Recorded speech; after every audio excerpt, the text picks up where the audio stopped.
Russian President Vladimir Putin boasted about his growing friendship with Chinese President Xi Jinping Tuesday on day 2 of the pair's highly scrutinized talks in Moscow.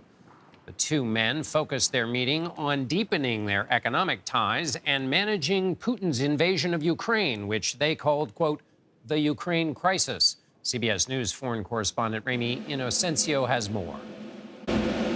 Choreographed pageantry for the world to see. Xi Jinping and Vladimir Putin issuing their joint statement on Ukraine. China remains impartial, said Xi, on the side of peace and right side of history.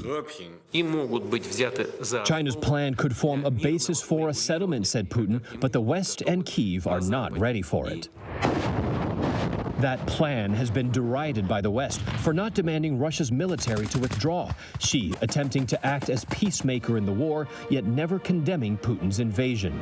The two authoritarian leaders, side by side, further trying to present themselves as a twin counterweight to U.S. influence in the world. It looks like the West indeed intends to fight Russia until the last Ukrainian, said Putin. Russia will respond accordingly. While world powers talked around Ukraine, inside the war-torn country, President Volodymyr Zelensky paid his respects to fallen soldiers, while Ukrainians bear the brunt of constant Russian shelling. What's your day-to-day life here? What do you do when you wake up before you go to bed? We ask God to save the city for fewer deaths, says Lilia. It's very scary because people die every day, just going about their business. And following Xi Jinping's state visit with Vladimir Putin, Ukrainian President Volodymyr Zelensky says he has now invited China's leader for talks. Zelensky says that he's receiving some signals, but there are no specifics yet. John? Remy Inocencio in Kyiv, Ukraine. Thank you. Sourabh Gupta joins me now. He's a specialist on Asia-Pacific international relations at the Institute for China-America Studies.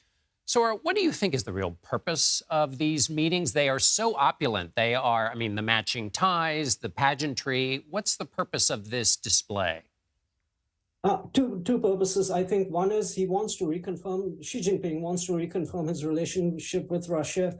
For China, Russia is the most important geopolitical player, and he wants to have the Russians in his pocket, or at least on his side. The other one is he wants to know what exactly President Putin's war aims are. When Putin came last time in February and they had the no limits partnership, Putin then went ahead and had this invasion. And if China's peace proposals are going to have any significance or any weight, he must know what Mr. Putin wants and does not want so that he can relay those at least to Mr. Zelensky and try to at least play some role as a facilitator in this conflict or rather war. If Xi wanted to assert some leverage over Vladimir Putin to try to get a peace deal for the sake of peace, but also for the sake of showing that China has strength on the world stage as a diplomatic power as well as everything else, what kind of leverage does Xi have over Putin? Amount of leverage. In a sense, Russia is cut off from the Western world. Russia is forcibly turning east, whether it likes it or not. And forcibly turning east means having significant dependence on President Xi, who has an economy more than 10 times the size of Russia. So, but Mr. Xi is not going to exert that leverage. And let's think about it in this way. At some point of time, there might be a Taiwan crisis. He does not want Mr. Putin then playing with the West and against him. He needs to have Mr. Putin in his corner. So he does not want to have bad relations with Russia. He wants to have good relations with Russia, but also, at some point of time, China loses face by being so closely tied to Mr. Putin, particularly in the international environment. And it seems like the U.S. is trying to appeal to that idea of face by saying that basically China is covering up for war crimes. Let me ask you about the U.S. response to China. U.S. Treasury Secretary Janet Yellen warned that there would be serious consequences for any nation that helps Russia evade sanctions.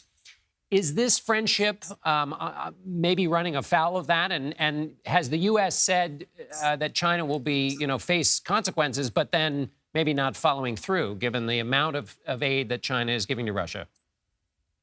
There might be some amount of dual-use aid that is going to Russia, but China is not going to provide lethal support to Russia. And certainly during the hot phase of the conflict, China will not be providing military support to Russia. But China wants to maintain that relationship and deepen that relationship once the hot phase of the conflict ends. So at this point of time, yes, China knows it will be hit with sanctions if it overtly supports Russia. But more importantly, I would submit China has important equities with Europe. Europe is very angry, and Europe is its most important geo-economic partner to China.